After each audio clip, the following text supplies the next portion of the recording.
Ngayong araw pala guys, bibili tayo ng bagong helmet na magagamit natin kasi sira na yung helmet na ginagamit natin. Dito lang sa Dagupan sa Bineli. Tara, pasok tayo sa loob. Tingnan natin yung mga helmet nila dito.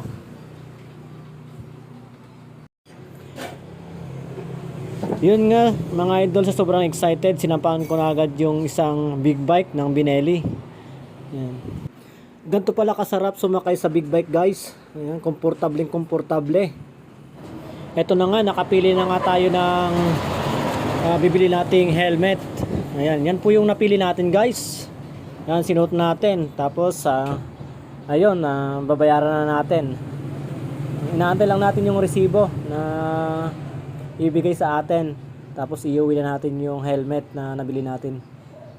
Actually guys, yung nabili pala nating helmet is yan ganyang style, tapos ano siya,